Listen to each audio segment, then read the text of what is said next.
Artistry, activism, and heart. Let's take a walk with Baltimore's finest shoe muralist, Akio Evans. ¿Hablas español? Echa un vistazo a nuestros episodios del The Keyhole podcast en YouTube y Patreon para ver nuestros subtítulos permanentes en español.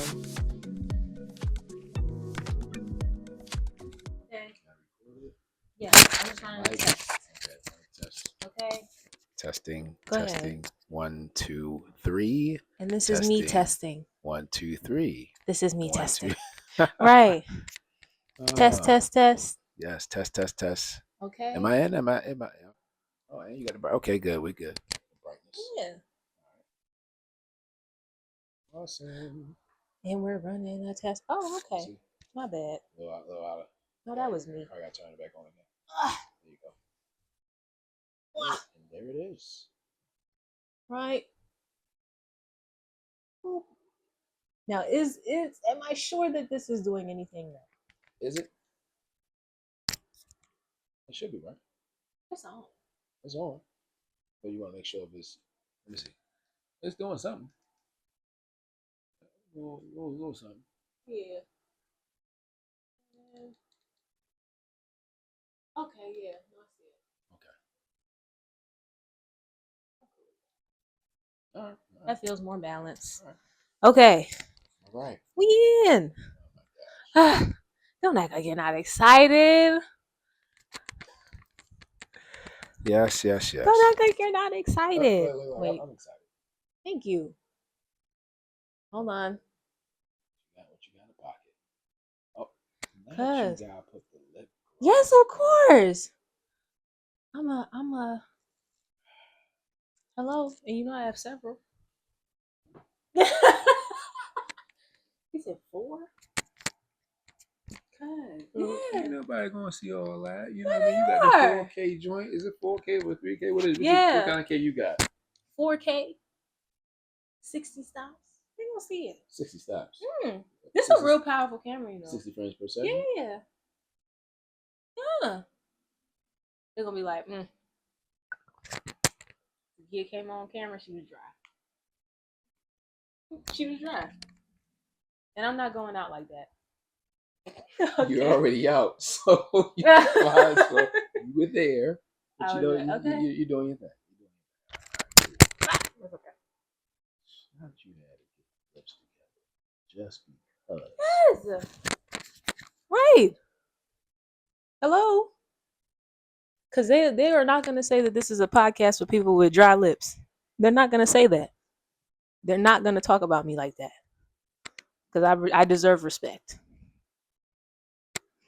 I deserve respect. I deserve respect. All right.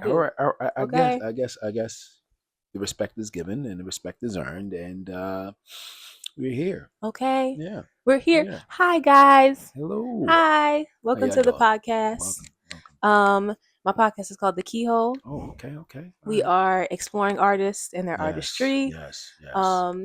What it is that you bring and your origin story and everything like that. Absolutely. I don't know if I broke it down to you, but I have it set up on 2 ways. Okay. So I don't give any restrictions to artists when they come on. Okay. So if you want to cuss or do whatever, I did one interview where I got us a little bottle of 1800, so we was having a little. So y'all was loose. Yeah, that was loose. Yeah.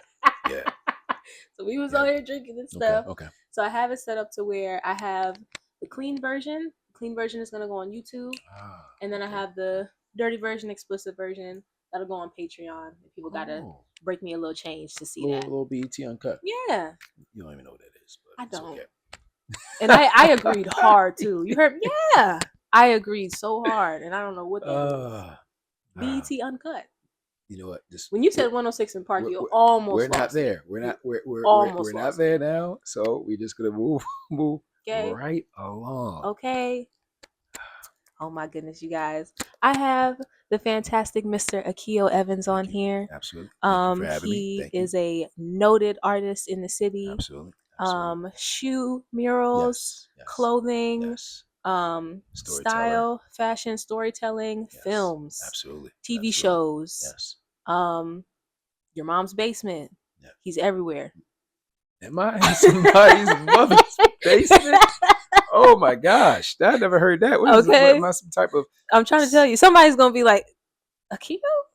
You're just gonna be in their mom's house. All right. How you know Miss Sheila? Miss Sheila? Yeah. I don't know any Miss Sheilas for the record.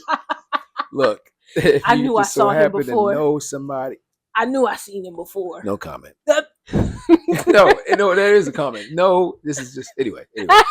Thank you for having me. I'm happy to be here. I'm grateful, and I'm just grateful for these moments, these spontaneous moments that these are the golden gems that people be blessed by. You get what I'm saying? So, oh yeah, it's still going. Don't worry. Okay. All right.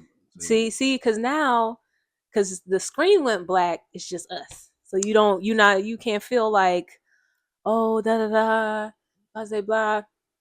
Well, now that you said it that way, I mean, because anyway, I ain't going to even set myself up for you to come back and talk about you were there. You were there. You were there, and I was there. You were there. No, I'm just grateful just to be here, and thank you for having me. Yes, you know what I'm saying? Yeah. Absolutely. Yeah. So my question for everybody to start off is, what's your origin story? Where are you from? How did you get to this point? You were telling me a little bit about your origin story. Yeah. Akio and I have the pleasure of working on Jericho together with Teddy, and we are pulling some wardrobe pieces for our fantastic characters. Absolutely. In case anybody's like, Zakia, how do you know this man? That's how. Yeah.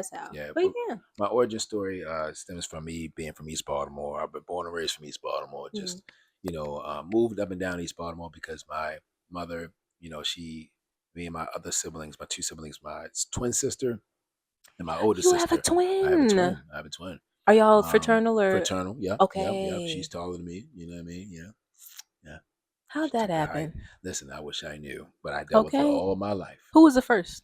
She was about 3 minutes. So I'm a baby boy. Okay. Growing up in that era, it was a movie called Twins with Arnold Schwarzenegger and Danny DeVito, and that's how people always referred us to some degree. But got you. Yeah, we all grew up in East Baltimore, different parts of East Baltimore, and we was always brought up on using what we had. So now we'll be making clothes. It's always been a thing where I've always tried to find the simplest thing to make it creative and to stand out, and not knowing that years later that it would turn into what it is now, where people just collect my art, like celebrities or production studios or influencers. It's considered collector's items, is what Flavor Flav said. And a lot of the things that I've created over time, it has its place, and I'm just grateful to it being in these different spaces like museums or Stevenson University, or being in the restaurant Water for Chocolate. Shout out to Sean, the owner of Water for Chocolate. He's collected a few of my pieces that's on display inside of his restaurant, or Dr. Dre for that matter. My Air Force Ones is actually in his studio. And I've always shared with people how Baltimore saved the Air Force One, 40 years ago, 1984. And it was in a few books, Virgil Blow, Something's Off. That's the name of the book. So if you think I'm lying, you always can look up the book, or you can Google it. And I've always wanted to, tell stories. I remember stories from when I was young all the way up until now. And then when, a few of my friends and my family members that passed away, I look at it that I am paying a homage to them with remembering a movie that we had made of loved, or my uncle, Tiny Tim Harris. He's no longer with us, but he used to open up for Richard Pryor. He used to open up for Red Fox back in the day in Pennsylvania Avenue during the Chitlin circuit. And I used to think he was joking, because every time, because he, at some point, he had lived with us before we had moved, and we got evicted from Bond Street, which was one of my childhood neighborhoods. But over time, I found out what he was saying was true. And I said, you know what, I'm going to turn this into a drop. Turned it into a drop. And it was around the time I was working at Hopkins. So I was burnt out, and I didn't feel like doing anything. I was staring at commissions that I had to do, and I was just like, yo. And then Spirit had told me, hey, yo, if you step outside, it's going to be a blessing waiting for you. Right. And then I decided to go outside. And I was like, all right, I'm in my car. Where I got to go at now? It's like, yo, just go to Soundgarden. Goes to Soundgarden. And this is during COVID. Yeah. Well, on the cuff of after COVID, but we were still wearing our mask. Yeah. Went to Soundgarden, and I'm looking for a Richard Pryor record. Because while I was in the car, I made the decision to go to Soundgarden because I said, okay, when I sell my drops, normally I use, you know how people sell like shirts or anything for that matter? Yeah. You use the background as a drop. So that way you can be able to, sell the drop that you're selling. Yeah. So my idea was I wanted to use a vinyl record, a Richard Pryor vinyl record. I had a record player, and I was going to actually have that vinyl record on display posing with the shirt that I'm wearing. Got you. But when I went there to Soundgarden, there was no Richard Pryor record to be found. And then I said, okay, well, let me try to find a Red Fox record. So then I said, okay, well, I can't find a record. I might as well get out of here. As I'm exiting the Soundgarden, I see he's the owner. He's on the ladder, and I couldn't miss him even if I tried. And he recognized me, even though I was wearing a mask. And I think it's because of the aesthetic of the clothing. Yeah. Because I had the same Richard Pryor shirt on. Because at COVID, people were repeating outfits. We wasn't like pressed on. Like, so I was like, yo, I'm just going to wear this. So hopefully somebody that I might see might take a picture of me. And he was like, yo, he said, you're Akio, right? He said, hey, man, I've been wanting to meet you for the longest time. And I didn't know who he was. I said, hey, man, let's go out in the back and talk. We talked. And that conversation had pretty much initiated my collection with Soundgarden. Wow. And then fast forward, after him and I became friends, we decided to go to LA. I wasn't going to go, but I was like, yo, Flavor Flav, he wants this hoodie. He said, yo, you should go. He said, as a matter of fact, we should go out there together. I said, nah, Doug, it's pandemic. He said, Keo, like, it's dying down now. It's 2022. Oh, said, you could pop out. I was still kind of like paranoid. So then I decided to go. This was February 22nd, 2022. So online, everybody was saying, ask a person from Baltimore to say today's date because there's a lot of twos in the date. Right. Yeah. And that date, stop slandering us. Stop slandering, please. Y'all love our slang. Right. Y'all love our slang. Thank you. You know what I mean? Goes out there, and the same date, I was at the Comedy Store. Comedy Store is like a comedy clubhouse. And the guy said, hey, guys, before I bring the third act on, I got to mention a little history here. On this very date, Richard Pryor had stood on this stage, and he killed it. And Brian was sitting where you're sitting. And me and him looked at each other. He was like, yo, wasn't it the Richard Pryor shirt is the reason why you even came to the Soundgarden that day? So it's wild how these synchronicities happen. And then the next day on February 23rd, I looked out my hotel, and I seen this bus driving down. It's the main strip on LA. I'm not sure what it is, but Sunset? I think Sunset. Yeah. And it was a bus that was driving, and I seen the Bel Air poster. And I said, oh, wow. I said, I just had collaborated with Fernando. Yeah. And he's the wardrobe stylist at Bel Air. Shout out to Fernando. And I was seeing the poster, and that reminded me that one of my pieces was supposed to be on display on the Bel Air show Peacock. And this was before Peacock, what it is today. Peacock was fairly new. Yeah. So I said, oh, wow. So I immediately checked my phone, searching, because I was going to just click on the episode just to see if any of the pieces that I made was on there. And sure enough, it was the thumbnail. The jacket that I made for Will's best friend that they commissioned me to do for the show. Yeah. He was wearing the jacket because that's when his best friend had visited Uncle Phil's house. Yeah. So I said, oh, wow. I said, I got to take a picture of me standing in front of some type of poster here in LA so I can post it online. Yeah. So I called Brian up. I said, yo, Brian, I don't know what we're doing today, but yo, bro, I got to take a picture in front of the poster. I said, because my artwork is displayed on Bel Air today. He said, you know where we're going today? I said, no, where? He said, we got a meeting in Bel Air. Oh. I said, what?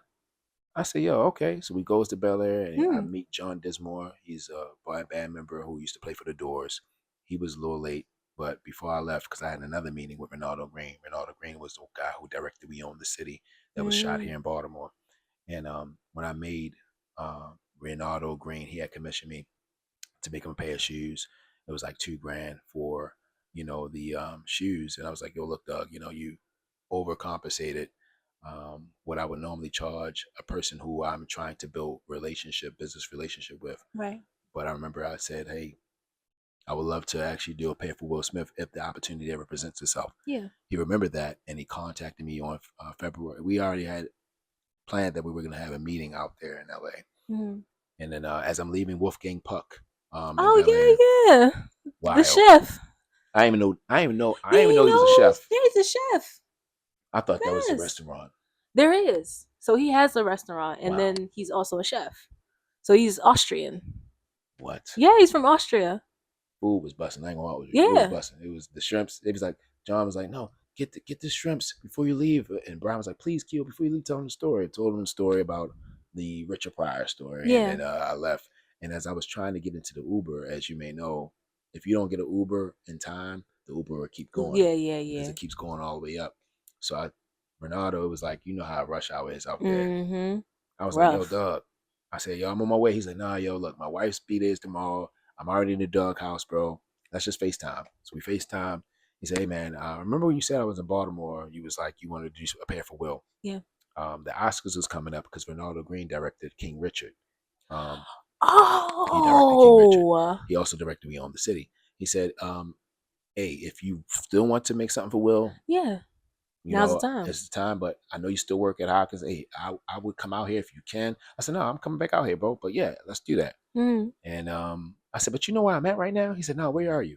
I said, bro, you mean to tell me the same day that I found out that my jacket was featured today on today's episode of Bel Air? Yeah. I'm in Bel Air having lunch. And here it is, you're calling me to tell me that I'm about to do something for the OG Prince of Bel Air. Yeah. Of Will Smith. I said, this is crazy. He said, nah, man, all they're saying is that you're in alignment and you're where you need to be. Yes. So that's, I can talk about like, things about what I've done and who I've done stuff for, but I feel like being the right person now of, not having it when I was young, growing up, not, having the latest sneakers. Yeah. And then being able to now do stuff for, you name it.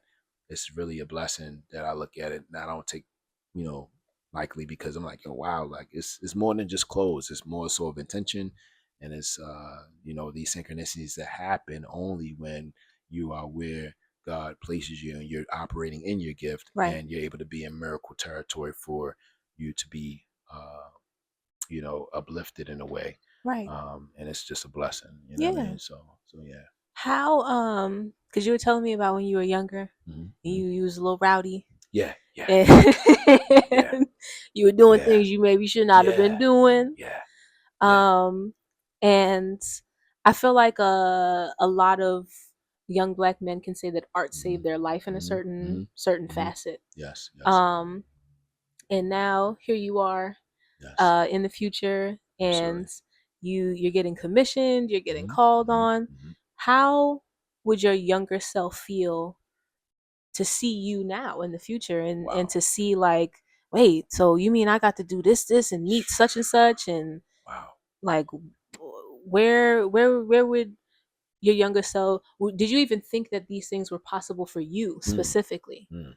That's a good question. I think that where I'm at now, and if you would have told the version of me that was on a run when, the feds raided my house and they took a computer from me, and then I, at that time I just wanted to just make clothes. So I took matters into my own hands. Of me and my friends, we broke into my old high school to take a computer. And at that time I said, yo, this time I'm just only going to do what I know I need to do, because, that was my mother's computer that they took. Right. Even my mother wasn't mad. But anyway, I think that I would have been like, oh, wow, you know what I mean? Because I always knew something.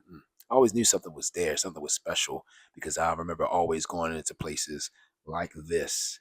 Even that time, nobody's seen nothing like this.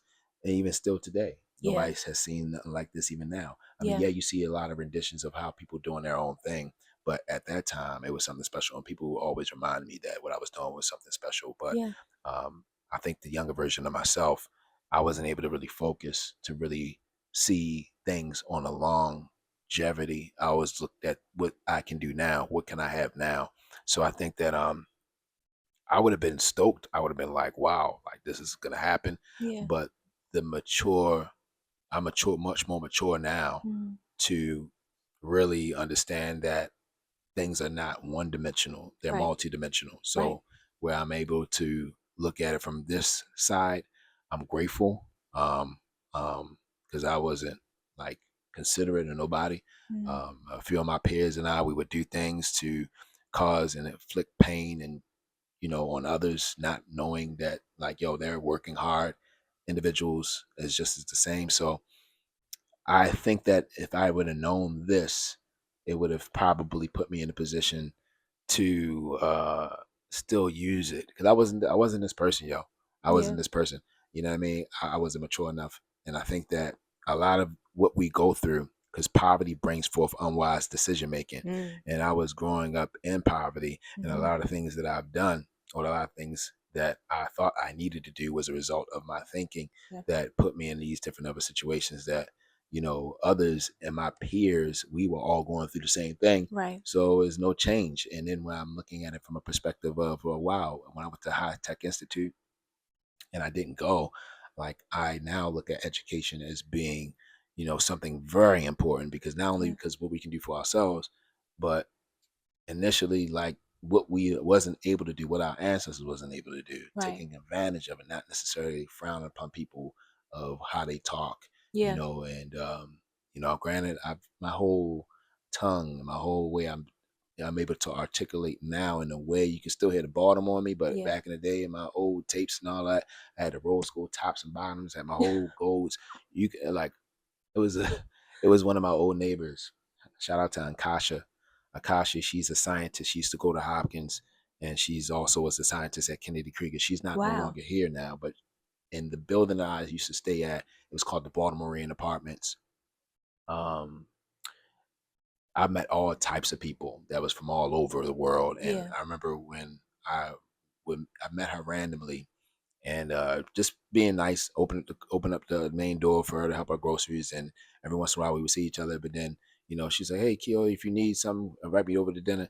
And she invited me over to dinner one time, and I remember showing her. I don't know how we got on topic. I started showing her like Baltimore, because she's not from Baltimore; she's from Lucknow, India. Oh So wow. everything looked different from her. So I said, "I want to show you." She said, "I want to know how you was when you were younger." Yeah. I said, "Okay, I'm gonna show you." It was an old clip that I showed her, and she was like frightened. Yeah. She was like, "Oh my God, like, if this was the person," Right. she told me this, she don't mind me saying this, but she said, "If this was the person that I would have met, I would have not spoken with you. I don't mean no disrespect. I would never No. spoke with you." I say, "No, I Yeah. said, probably so. Man, I had to black them out. I'm up there, what I Mm-hmm. mean, doing whatever, but I can't really think that the younger version of me will be able to comprehend, because I've always was around celebrities. God was always sprinkling what was to come. I just had to be the right person. When I Right. met Trina out there in Phoenix, Arizona, or I met You met DMX. Trina in Yep, Phoenix? yep, Phoenix, Arizona. Phoenix, Arizona. What was she doing in Phoenix? Phoenix at the time, it was a new development. At the time, Oh. it was a lot of it was people that was still coming from all over that was traveling. That was Wow. part of that tour circuit. You know what I mean? When you Yeah. think about, the DMXs that lived out, DMX lived out there once. I met Twista, I met Bone Thugs. Yeah. A lot of people at that time, I was able to gift my art to, but not knowing what I was doing. I just Right. thought that I was just like the guy that was making shirts at the mall, Yeah. because at the time when I was making shirts, they didn't have shirts that was made in malls. Right. So they had embroidery machines, but they didn't have like the rest in peace shirts yet. Yeah. But I was always making shirts like that.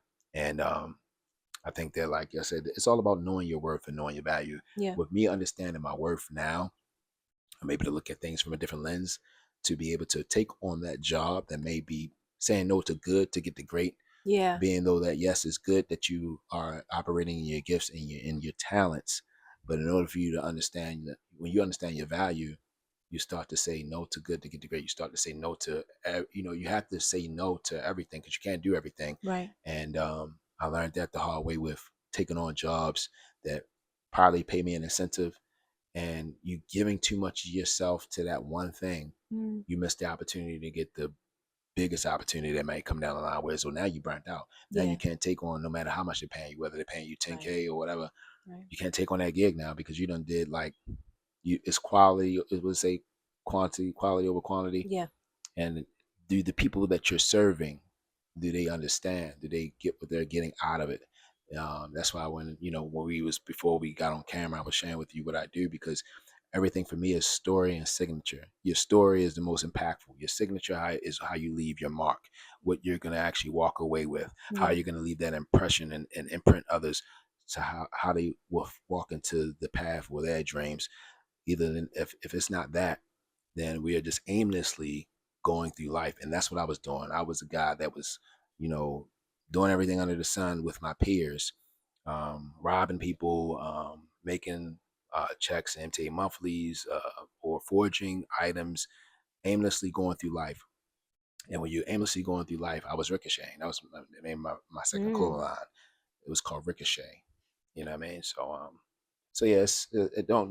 You're gonna have to stop me every once in a while because I can go from story from back to back. That's why we got the And podcast going. yeah, but it's thank you for saying it. But that's a long, lengthy response. But it takes a lifetime to sometimes for some people it takes a lifetime for people to operate in that gift. You know what I'm saying? It takes a lifetime for you to be the right person for some people because we're always learning. You know what I mean? So yeah. How do you feel now now that your artistry is moving into business? Because you touched on it a little bit, where understanding that the move shifting into business and understanding that aspect of art, because it is a difference between you making things and you're just giving it away and you're just doing it for the art and for the love of the art. But when you start moving into signing contracts, doing business deals, working with bigger name artists, and really having to know your worth and really having to, like, sometimes you got to say no. Sometimes you got to put your foot down and be like, no, I can't do it for this price. No, I can't do it for that. I need more time. I need more this. I need more that. How do you balance that and incorporate that? Because your art, and I'll make sure I show some pieces throughout. Okay. But it comes from, I would personally say, like a pure place. Indeed. Because it comes from a lot of that nostalgia. It comes from a lot of that Black history. It comes from a lot of us, our community, the way that we grew up, Baltimore as a city. So how do you make those choices now? Because now it's like we're moving into the digital age. We have social media, and there are some people who are signing into art just to make money. Yes. And I think that I'll tell you one story that can answer that question. It was a moment where I was contacted, and I think this was probably before I received information from a producer that wanted me to be on board with We Own the City. Not We Own the City was the very first ever production that I did with HBO, which was Charm City Kings. Before that, I got contacted to do a piece, well, several pieces. A friend of mine, he works for Stadium Goods in New York, and he had said that a guy came there, a productions actor, whoever, they came there, and they was interested in not only getting a pair of Jordans that they had got for their cast and crew, but they wanted to get a few pieces made or whatever, right? So he contacted me, and he was like, no, I'm sorry, the assistant contacted me. Her name was Rebecca, and she was just like, hey, because this is before I started like talking to some of the main collectors who collect my art. Right. So when I was speaking to the assistant, she was just like, "Hey, I'm gonna give you a rundown of what's needed, what they want." She was just talking. She talked the whole entire time, and I was just listening. And she said, "Hey, it's these shoes that Virgil was still living at that time. It's these shoes that Virgil did, and I don't know if you've seen your text." I say, I'm looking at it. Yeah, so we want this, we want that, and the shoes that they wanted, the design that they wanted, it's these specific off-white shoes that it look like it's a tag on the front and it's a tag at the top, but the tags is orange, and it looked like they pretty much, I don't know, either for me, I was safety pinned it together, but it looked like they just attached it in a way. But they wanted me to just apply two different other patches onto one shoe. Right. And they were going to pay me 12 grand each shoe. You know what I mean? Yeah. 1,200 each shoe. Yeah. So at that time, I was just like, I still had my own morals. At that time, I just did something for Dr. Dre, and I did something also for Allen Iverson. And most of my pieces is very intentional with how I collage the photos onto the shoe. So as she's talking, I was like, yeah, now that she's allowing me to talk because Mm-hmm. I was like, hey, this is what I do. I gave her the whole spill of why I created my art, how my Yeah. mother died of a heart attack. So all the tags I put onto the left side represents the heart. The last few letters of heart is art. So I actually allow that to guide me into creating the pieces with heart, and Yeah. it's very intentional. And I sent her all the images that I've done, and she was like, wow. She was blown away. She was like, okay, so how soon can you make this that we want? Because wow, this is very intentional. She said, I really want this, but if you don't mind, can you say the same thing to my boss, which was the actor? And I Right. was like, I gotta say this thing all over again. Yeah. So then she, he's about to go on his lunch break, but he's gonna be in his trailer. And I forgot the name of the actor. So Yeah. then I get on the phone with him and he was on the same tip. Yeah, so I want this. He talked for about 5 minutes. Uh-huh. And I said, yeah, I already had the pictures queued up. And I said, I sent you some images, but I wanted to actually not give him the whole spill. And he's like, wait a minute, what? He said, you did that? I was like, yeah. I said, but one thing I'm not going to do is I don't want to recreate what Virgil has done. Right. That's number one. Yeah. And I don't care how much, you are You willing to shell give out, me. right. And I Yeah. don't even have to pay for the Jordans. You're giving me the Jordans and you're shipping it out and you're paying me a good amount. But I do have integrity and I do have morals. And this one Virgil was still living. I would not, if you want that, then I would recommend that you would get that from Virgil. But Right. I am very intentional about how I do things, and that's not what I want to do. Yeah. And he respected that. And he was just like, look, man, we're going to hire you for something else.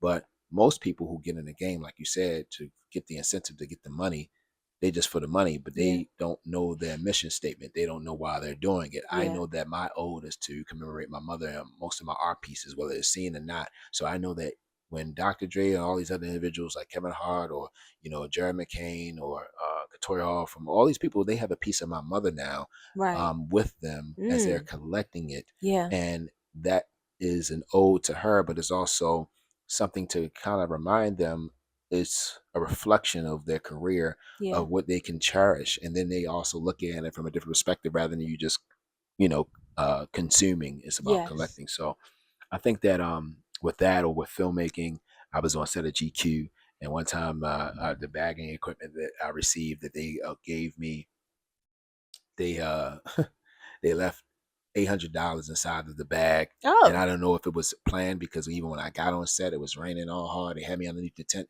watching over the equipment. And I'm like, that's not even my job. Yeah, My right. job is to Right. actually shoot these BTS shots of y'all. And y'all already, I Right. was already upset of that. So then when we finally shot it, the whole entire production day was short because it was raining, but we shot most of the stuff indoors. And then when we came outside, that photo shoot lasted for, I don't know, a couple of minutes. Yeah. And then when we was wrapping everything up, I said, okay, wow, this is the time to tell them how much money I found. I think it was like $900 in there. It was around the same day rate that they were willing to give me. And I didn't know whether the money was mine or not, but I didn't want to take any chances. Yeah. It was me and my friend Andrew.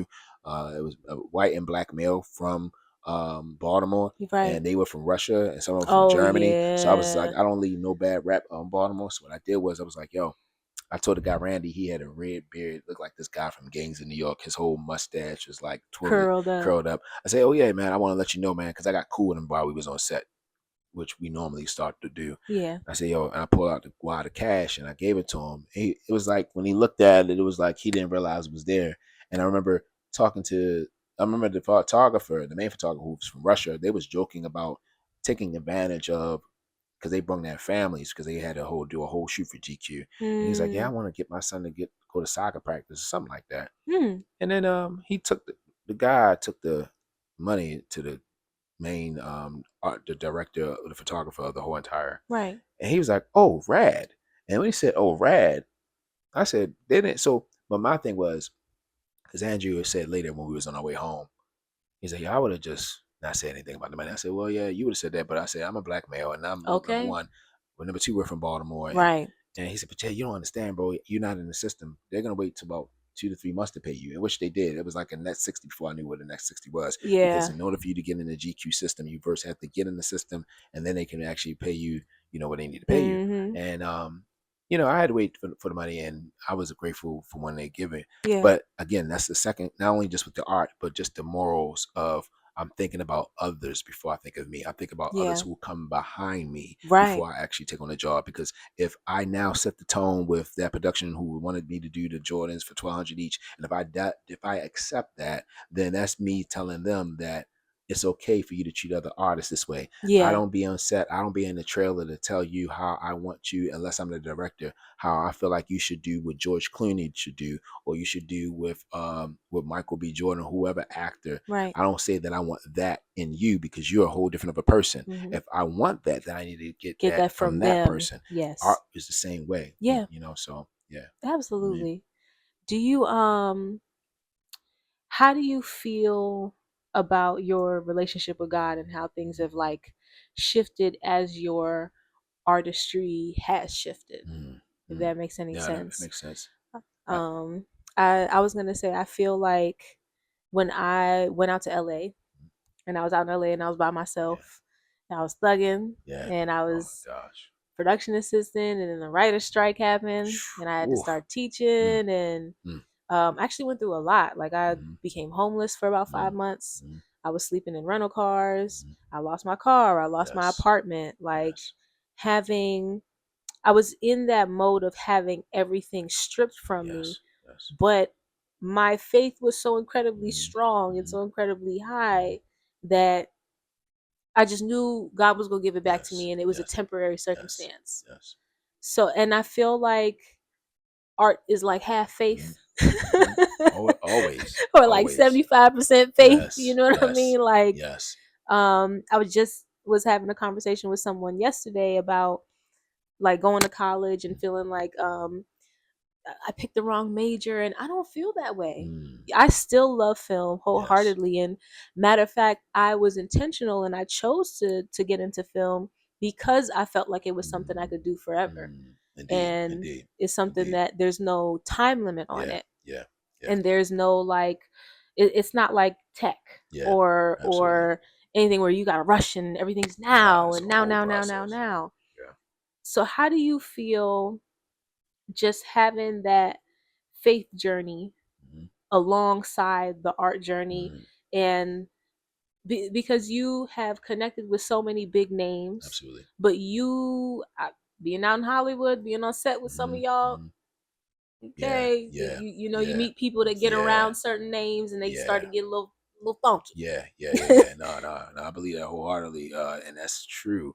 And then you have to know that you have your morals, your moral compass, whatever is inside of you to be able to follow. And I believe that you have to operate in spaces. For me, I'm a firm believer, but you have to believe in something to ground you. And I believe in a higher power. I believe in God. I believe that these things have happened because all the hardships that we go through. When you think about the book of Job and about how everything was stripped away from him, about how his wife, the house, kids, all that everything gone. And you think about the things that, like I was telling you off camera about the incident that happened with the carjacking thing, or even with me being homeless, or, being evicted a lot. I've always seen these things, but I always remember that my mother always made sure that the hardships that we were going through, that she made God the center of it. So having that example and seeing how, some of these things do happen because he wants to put you through the fire, or some things that he's doing with you. He's doing the work in you, not to be able to punish you in a way. No, but he needs you to pivot. He do. He needs you to pivot. You know what I'm saying? And I think that I'm still learning. I'm still understanding that, okay, an entrepreneurship is highs and lows. And I know that sometimes when I'm uncertain about certain things, I need to definitely go and I need to have my alone time with him. Isolation is not necessarily, they say it's not good for man, but it's not good for man, but isolation is good for when you are isolated and it's just you and God, to be able to have that time for you to be able to listen. Because he was like, look, I'm good on the people. I gotta go on this hilltop. You know what I mean? And I gotta separate. So, we look at that and we look at sometimes in the negative about how, sometimes isolation can be looked at as people who are depressed. You know what I mean? And they get into that small corner. That's because it's not a firm foundation that's there, that's actually being rooted. And then it's like also a thing, because I listened to a sermon before you pulled up, and they was talking about how being sorry, really sorry, or being sorry because the world wants you have that worldly view of, okay, no, I'm sorry because people found out. I'm sorry because this is messing up my image. But when that happens, when that passes and you return to what you said you were sorry for. Like, for example, they talked about Judas. Judas, he after he had told Jesus or whatever, we're not getting, it's not about getting religious. It's about spiritual. This is spiritual is having relationship. Yes. It's having relationship is having communication. Yes. But Jesus is like, yo, like, all right, man, I done betrayed, yo. All right, man. He went back to the temple. And he was like, here, I ain't mean to betray my man. My man was innocent. Here you go. It was like, what good is that Too for late, us? baby. They said, that's not our responsibility. Yeah. So he was upset about that. And guess what he did? He wound up killing himself. Yes. He didn't kill himself because he betrayed God. He killed himself because how embarrassed he was that the world had viewed him. Right. But he wasn't embarrassed that that's how he didn't, it didn't convict him about he betrayed God enough. He got upset at how the world viewed him. So it's really about really finding that space and that time to really be like, all right, look, you know, with these things could happen in life, and we're way around others, like you mentioned, being out there in LA. Yeah. You know what I mean? You're gonna get tested. Ooh. Every time you get tested, we get tested all the time. Mm-hmm.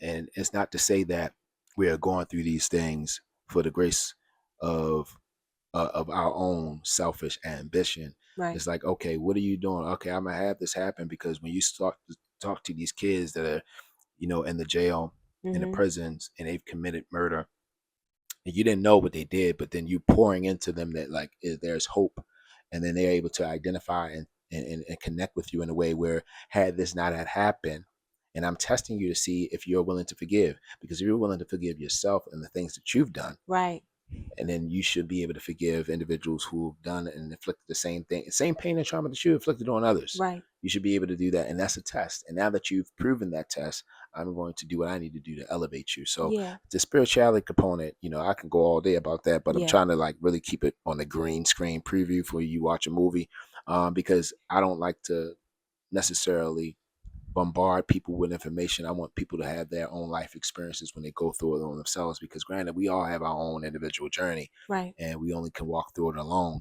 But for the most part, I just know that not only art has saved my life, but the art is the gift that God had placed inside all of us. You might not have the gift of art. You might have the gift of conversation, the gift of gab, right. but he's given everybody a gift, and this is that your gift will make room for you. So all now I'm operating in my gift. I'm the right person that's operating in my gift, and now I'm able to reap the benefits of what is the promises. Yes. You know what I mean? And now I feel like, because I wasn't serving two masters, serving the streets and serving what people wanted from me, and that's nothing but the world. Right. Then now that I have that medium ground, and it's not easy, it's not pretty. You know what I'm saying? Most people are like, yo, I'm tired of this. I don't want to go through this. I'm sure when you was, you know, renting the cars, you know, you didn't see yourself actually being in that position to like, what is happening? Or even for me, when I was, you know, having to stay inside of a shack, you know what I mean? Leaving my apartment was, you know, gone. I was like, I gotta stay inside of a shack.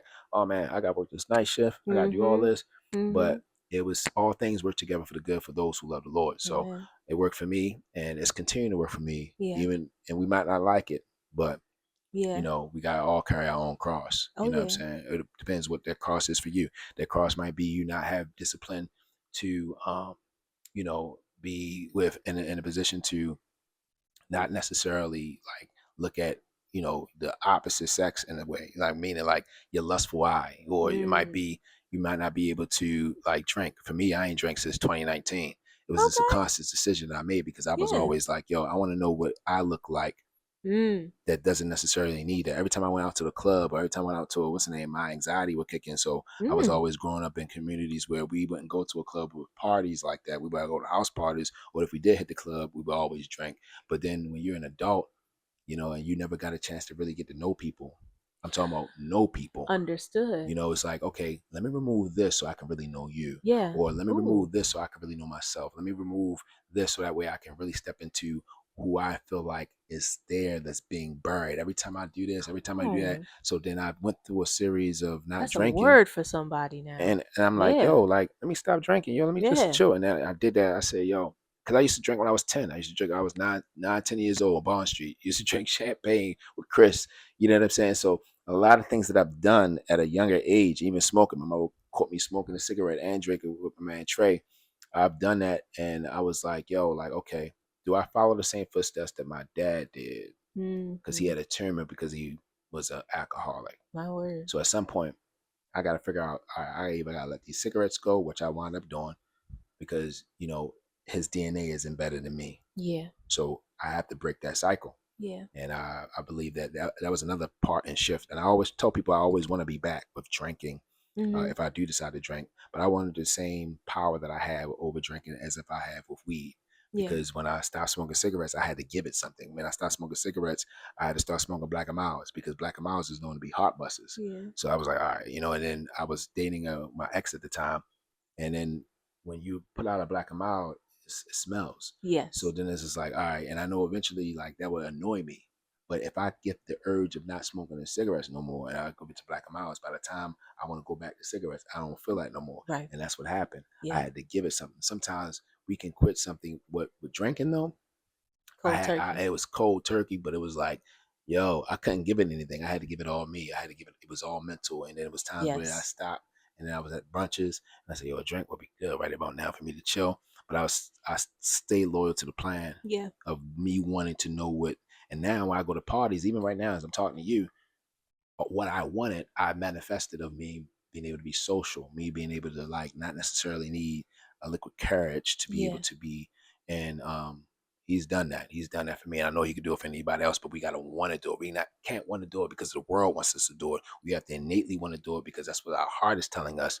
And then also we want to be able to be here. We want to be able to live longer.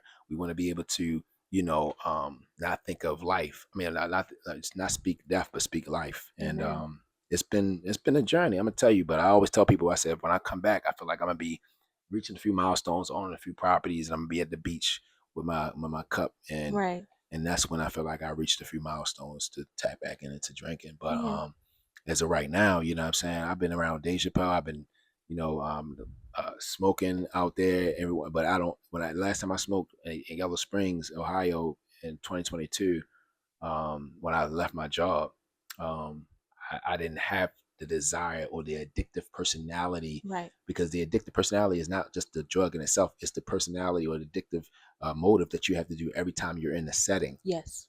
Because you have to be comfortable with yourself, with the peer pressure.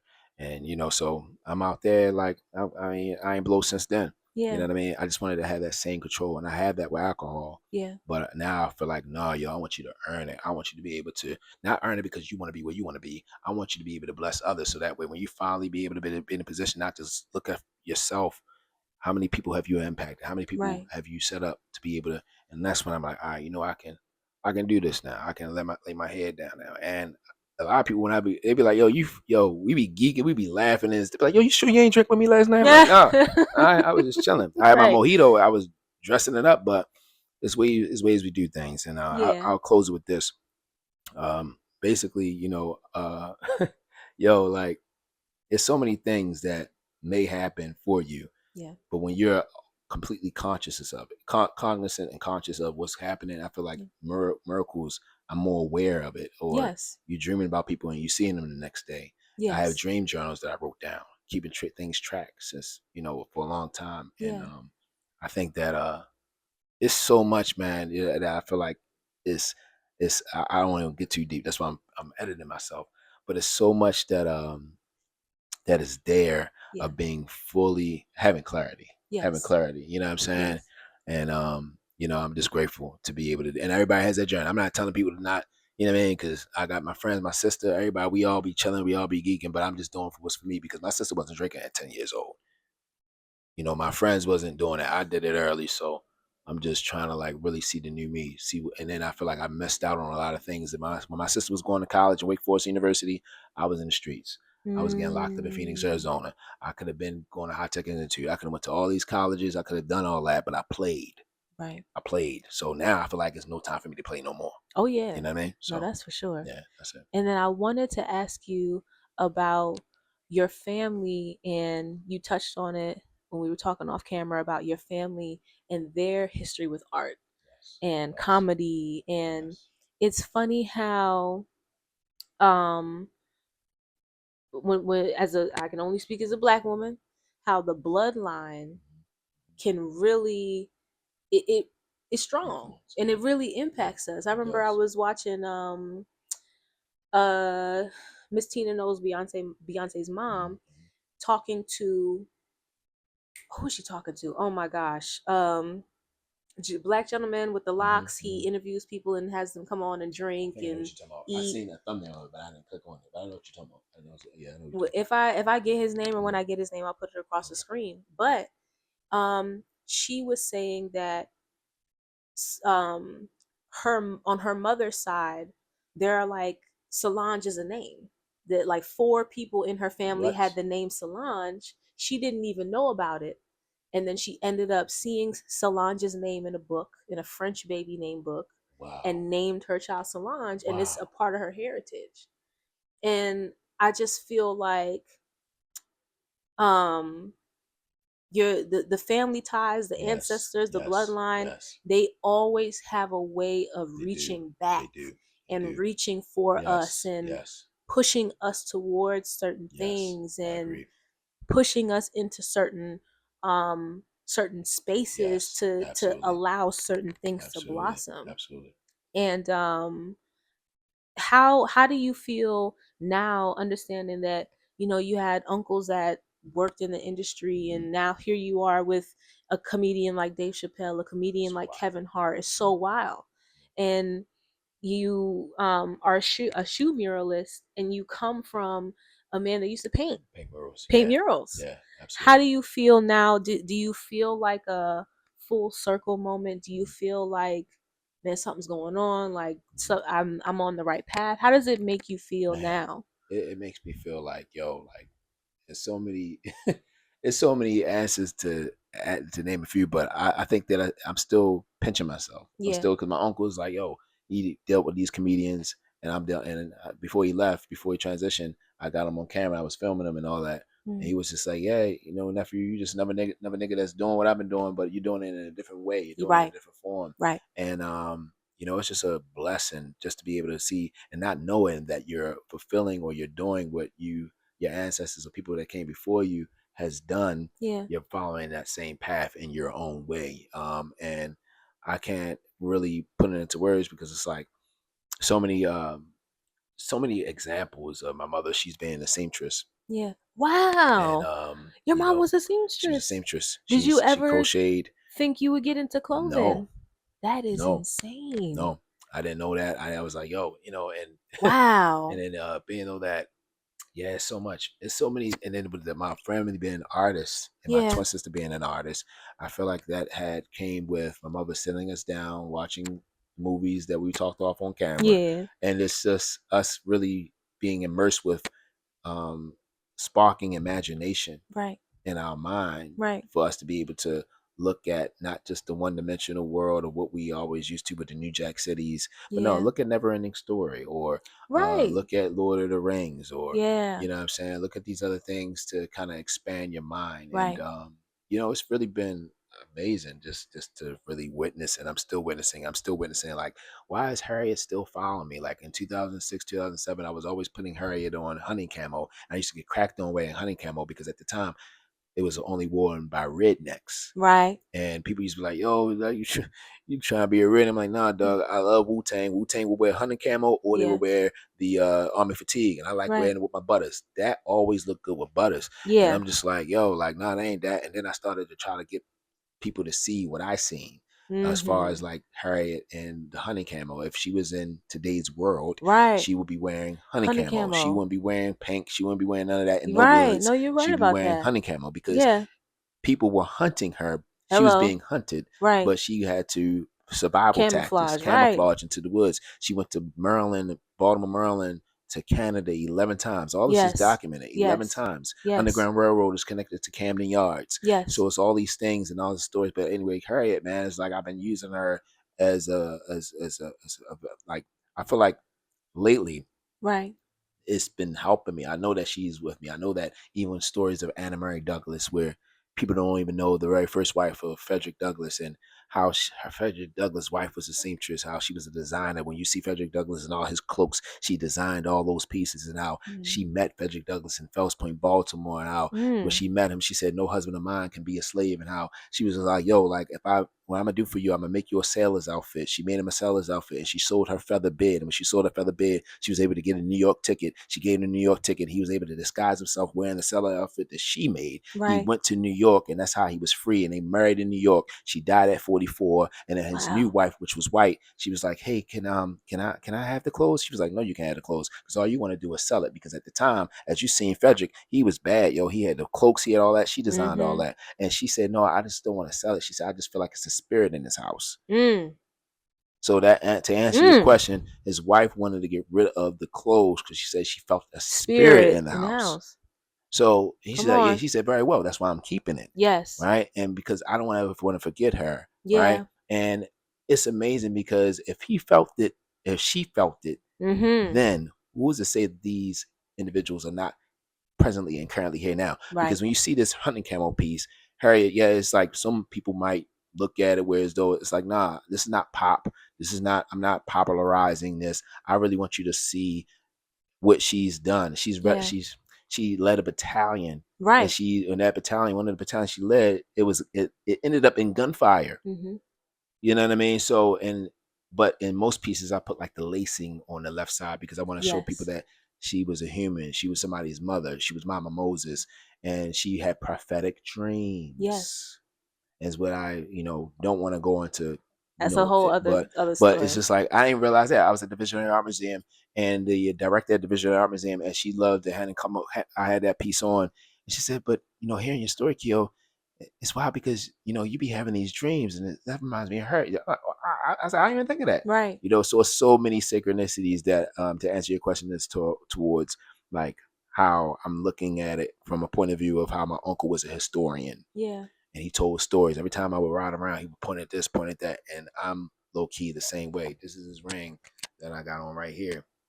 And, it's just like with him doing what he's doing, me posting the videos up, Apple TV was able to contact me for Lady in the Lake because they said, let your uncle know. And I got it on camera of me talking to him. Let your uncle know that he's responsible for the story of how we were inspired by his interview at Reginald F. Lewis Museum. The director, Alma, she went to the museum. She seen my uncle talking about how Richard Pryor and all these people were here. And they said, just let him know he's inspired. We know that you're not his manager, but we would love to be able to be on a Zoom call with him. But my uncle, he had dialysis. So the schedules just didn't line up. Right. But had I not used the power of social media, like you said earlier in this conversation, and, sharing him, because people wanted to see him, like, yo, Marvin Gaye wasn't a singer at first. He was a drummer. Right. Marvin Gaye performed at the Reginald F. Armory. I think that's what it's called. But it's like, what? So anyway, those stories, he had a few of them. And they was like, hey, we just wanted you to know that, give your uncles his flowers. And I'm like, yo, wow. Like, so it's real, man. And then I feel like when you want to preserve stories, a piece of the people who have been here, they're going to be connected with you in so many ways because they know that your heart is pure. You're not in it just to ride a wave. Right. And then it so happens that, you do a whiz piece and somebody invites you into the Hippodrome because they thought that you knew that the Wiz was coming in town. You didn't know. You just made it because you was burnt out one day and you just wanted to make the Wiz because you found out the Wiz was shot here in Baltimore at first and then it was made into a film. So you wanted to wear that on your back to educate. And then here it is, the Hippodrome contacts you to come to the premiere.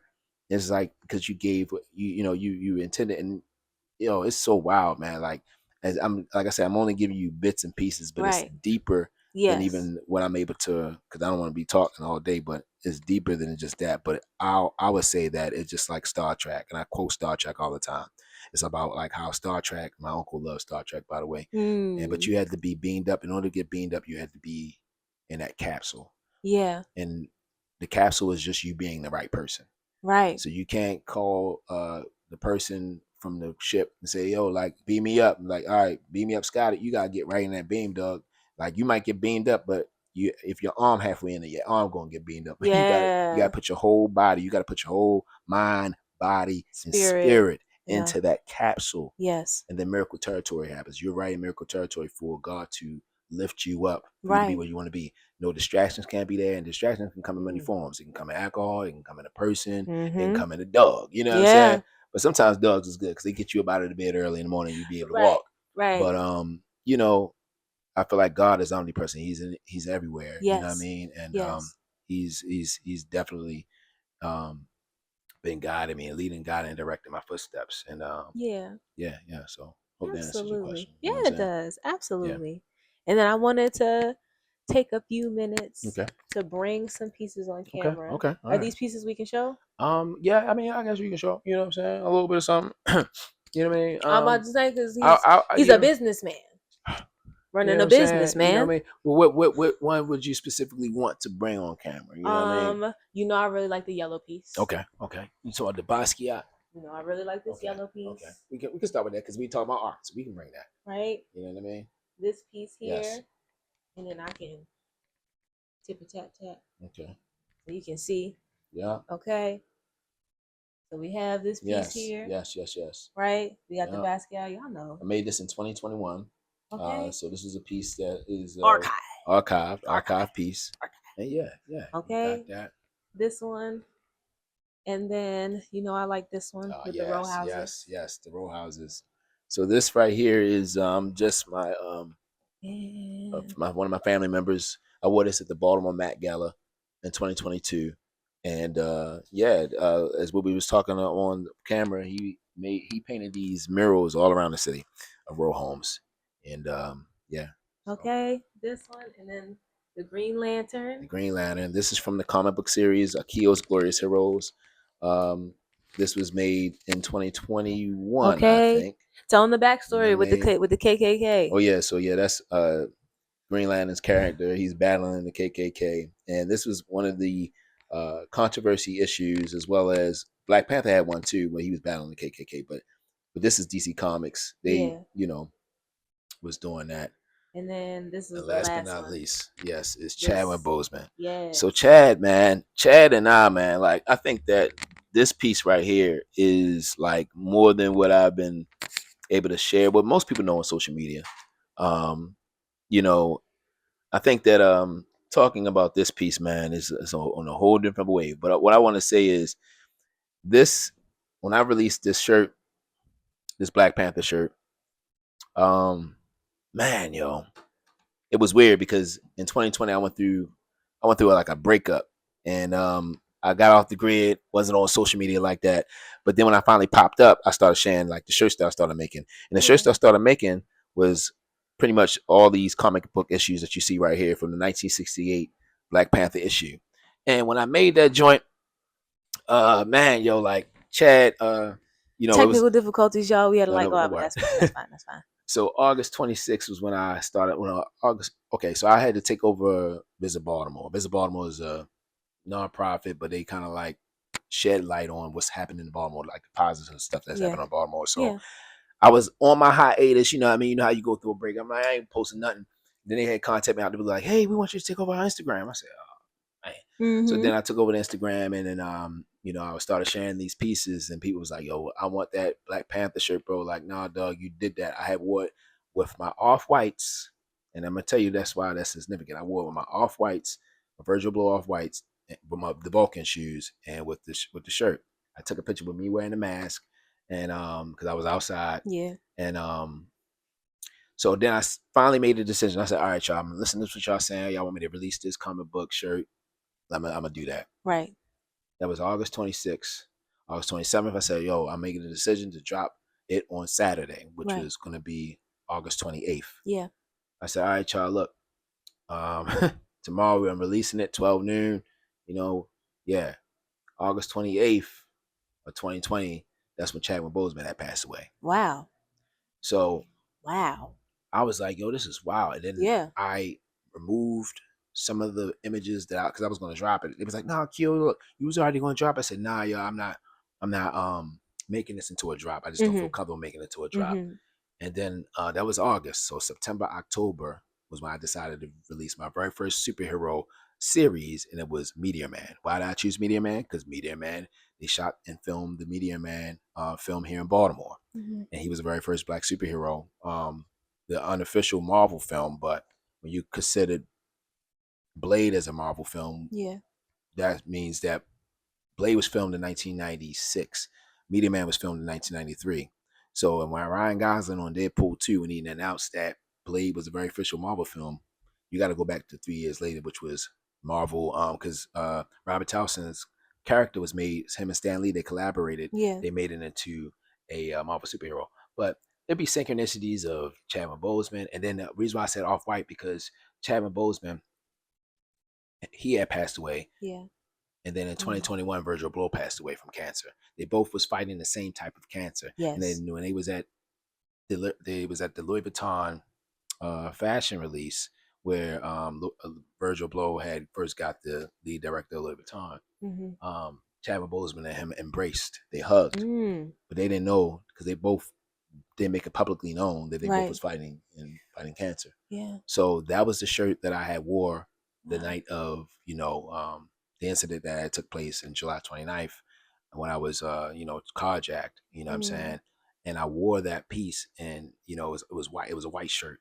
So I put Virgil Abloh on this side, throwing the Louis Vuitton airplane, and I put Chadwick Boseman on the other side, throwing the Black Panther comic book. Gotcha. Because that's what launched their career. Yes. On a national scale. Yeah. For Louis Vuitton, and for him, Black Panther. Yeah. So when I wore, and on the back, it was them embracing. And that whole shirt was covered in blood because, of course, when I got 5 people with 2 guns, one aimed at me right here, another one aimed at my head. And then they hit me with the butt of the gun. Crazy. And then I said, I'm going to create a new memory. So years later in 2020, like 2023, 2024, I had a talk at Sagamore Pendry Hotel. And it's like that ex that you used to talk to, and y'all both shared the same interests. Y'all both love like this coffee shop, for example, right? And what if your new partner that's in your life might say, hey, yo, like, I want to go to this coffee shop. You'd be like, ugh, ick. That's the person that they like. You don't necessarily, if they love that spot, you want to create the new memory in that spot. So that way you can have new memories. Right. So that's what I did. You're not feeling attached. Exactly. Let me just check and make sure. Okay. So don't hold the mic too tough. Okay, my bad. You got it. And then got it. Yeah, we got it. So that's what I did. I made the black shirt. The black shirt was just the same imagery. Yeah. But that time I wore another pair off whites, and I just kind of like wanted to create that new memory with that shirt. And and I didn't tell this story to that in that crowd, but I told that same story to this guy that worked at Under Armour, and I didn't know he was the photographer at Under Armour. And then that's when he connected me to another opportunity because he was when the crowd left him and I, he was assembling the cameras and all that. And we randomly started talking. He's like, I love your shirt, man. What inspired you to make that? And I told him behind the story, and then I sprinkled the Bombay season by telling him about what happened. He was just like, nah, bro. So then he connected me. So it's like the story. It's not even a story. It's the testimony. Right. The testimony is what brought you through. Right. The testimony is what most people in your joint probably gone to. And it's something. Let me see. Yep. Okay. Gone. Device overheated. We got 10%. 10% so anyway, left. So I always say that just follow your heart. You know what I mean? Yes. Anyway, go ahead. Okay. So the camera done let us know. She said, girl, wrap it up. I'm getting hot. Yeah, I wish I had another camera because I would have told you, so with the mic, anyway, that's another story for another day. And he brought that up, but it's crazy because he didn't charge the receiver. So he tried to stun on me. I did. And he tried to say, oh, you got them little bitty mics off Amazon, key. Right? He brought out the receiver. He brought out the mic with the wind shield on it and everything. And I tried to you were there. Turn it on. You were there. You got it. And it was off. You got it. It was off. It was off and it didn't work. And he only charged the mics. He didn't charge the receiver. That's okay. Because like I said, my receiver, straight to the cam. No charge needed. And here we are. No hassle, no problems, no drama, no trouble. Everything's fantastic. Yeah. He mad about it. He mad about it, but that's okay. Good. It's okay. But nah. Aw, thank you, Akio. Thank you so much. Thank you for having me. I Thanks appreciate for coming it. on. No, thank you. Okay. Thank you. I feel like that was fantastic. Okay, I feel like you dropped all the. That was you dropping the gems. Had to. I only know how to be transparent. Right. You know what I'm saying? So it's okay. Because your transparency might save somebody's life. Hello. You know what I'm saying? Hello. So y'all going through, I'll go through. Okay. You know so. Okay. And y'all see the sun came in because he trying to let us know something now. And Akio mean bright man and bright boy and glorious hero, which was my mother's name. My mother's name was Glorious. So she named me after the Japanese Olympic boxer. Oh. Named Akio. And my father was a boxer. He won Vietnam Golden Gloves. So before the internet, they thought to name my name Akio because he was a boxer. And she also, her name was Glorious because Akio in Japanese means glorious hero. So Akio's Glorious Heroes is why I created the line And Hearts and Heroes is because Hearts, my mother, she died of a heart attack, and the heroes of you being your own hero. So it's the red cape that covers the heart. She let nobody know that she was dying she had heart disease. Yeah. So she had to be her own hero. Right. So come that's on, what it's Mom. about. Shout out to Mom. Yeah, shout out to Mom Dukes, glorious. I know Mama G. I know she's shining down on you. You. And before we leave, I wanted to mention Artscape really quick. Yes, Artscape. Yes. Even though the episodes, I'm collecting episodes. Okay. So they're not going to see it yet, but I know that you're going to have something dropping for Artscape. Yes. So I will put his Akio Evans. Absolutely. He's Instagram certified, blue check certified. Blue check certified. Blue check certified. He had to pay for it. He got it for free because he's really Akio Evans in real life. Okay. You don't want to know you blue check certified. He said, "Am I? Am I blue check certified?" See, we was doing good the whole interview. We're doing good the whole interview. She had to go there. Because she's here, she had to go there. I did. He was like, "You were there. You were there for the Lean on Me." Yes. I'm like, I don't know what you're talking about. He knows. Fair East Side. I'm from the East. I'm from East Baltimore too, so I should know that. But didn't know that song though. We talking about it kills your brain cells, son. It kills your brain cells. I do remember that part. You remember that? I don't remember no daggone song though.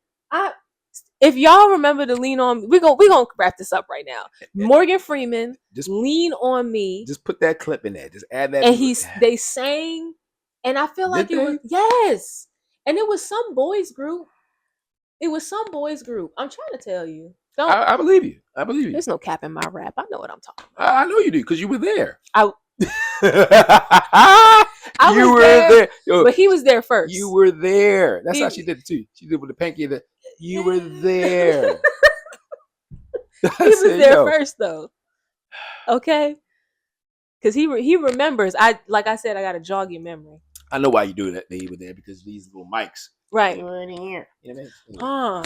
I understood. Trying to make fun of my mics. I had to. Okay. We're going to see y'all next time. See you next time. Thank y'all. Thanks, guys. Peace. Bye. Okay. See. Thank you so much for tuning into this episode of the Keyhole Podcast with me, Zakia, and my very special guest of the day, Akio Evans. Okay? Make sure you follow him on social media. I believe he's across all major platforms at AKIOEVANS. Okay? Akio Evans. No dots, no underscores. Y'all know where to find him. Okay? Our question of the day. Okay?